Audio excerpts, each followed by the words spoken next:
Boom shakalaka, despite Bitcoin's recent sideways and down price action, here's a few reasons to be quite hopeful. Stay tuned. What's up everyone, Randall here from Crypto Love. Today's video, a lot of very interesting charts for Bitcoin and cryptocurrencies, including a few reasons to be quite hopeful despite the recent sideways and or down price movement. Before we get into it, guys, make sure to like, subscribe, click the notification bell, come join us on Twitter, the Crypto Love. Push that like button. Now, today, fear and greed at 44, down from yesterday's 45. We're back into fear territory. The overall market down 0.5%. Bitcoin at 26,782, Ethereum at 1539, BNB at 205, XRP 48 cents, Solana $21, Cardano 24 cents, Dogecoin 5 cents, and Tron 8 cents. And Bitcoin today, after the death cross of the 100 today and 200 moving average, has crashed all the way down to the 50-day moving average. Now, there are a couple lines of support. There's the bottom all the way since March, and there's the bottom all the way since December trend lines.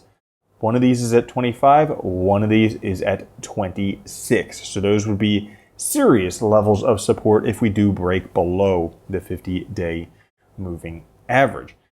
And we're in the territory right now where Bitcoin generally tends to go sideways, maybe a little bit down. No different than any previous halving cycle before. Look at this, sideways, sideways, and down. So where are we going to go this way? Sideways, maybe sideways and down.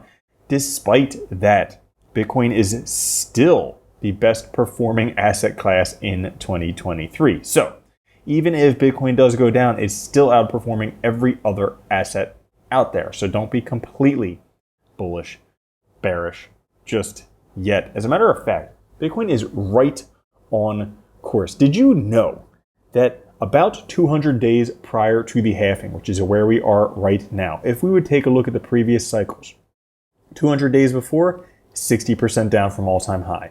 200 days before, 65% down from all-time high. Take a look at where we are right now. 200 days before, 60% down, right on track based on previous cycles for Bitcoin.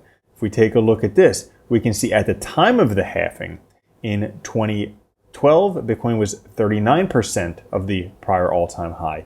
In 2016, it was 53% of the prior all-time high. In 2020, it was 43%. So that tells us at the time of the halving, Bitcoin would likely be between 39 and 53% of the prior all-time high, which would put price roughly 26, where we are right now, to $36,000.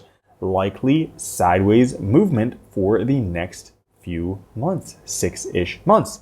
Now, there could be some factors that might alter Bitcoin price, like this one right here, DXY running out of green candles. After 11 consecutive green candles, DXY printed a red candle, not any red candle, but a red gravestone doji candle, which generally tends to have the price going down. Afterwards, Bitcoin likes to do the opposite of DXY. If DXY goes down, Bitcoin could potentially go up. We also have a very different situation forming now than we've had in any previous halving, any previous cycle. If we take a look, the long-term holder supply here in blue and the short-term holder supply here in red is the farthest apart it has ever been. If we take a look at bottoms here in 2018, 2019, or here in 2015, look at how close they were in terms of long-term holder supply and short-term holder supply.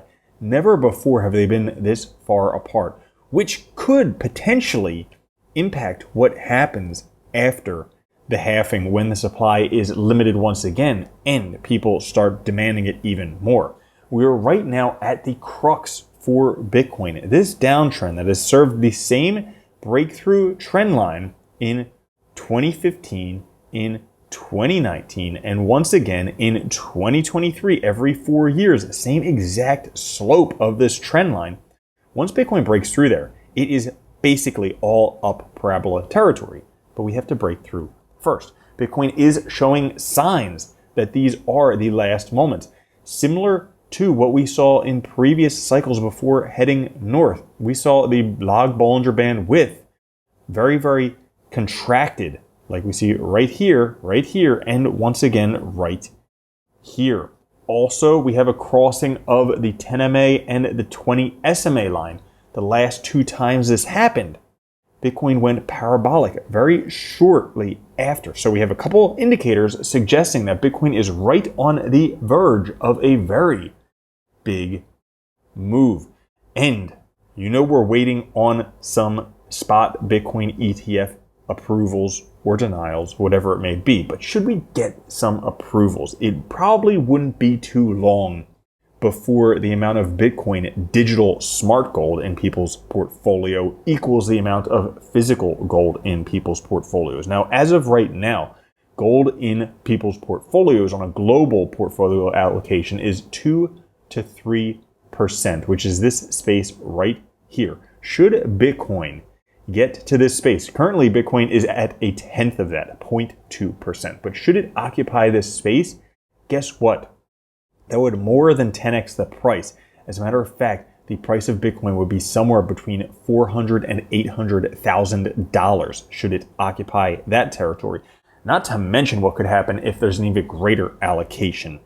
And one last reminder is that if you are an investor, maybe like Warren Buffett, maybe a value investor, you look for things when they're at a discount.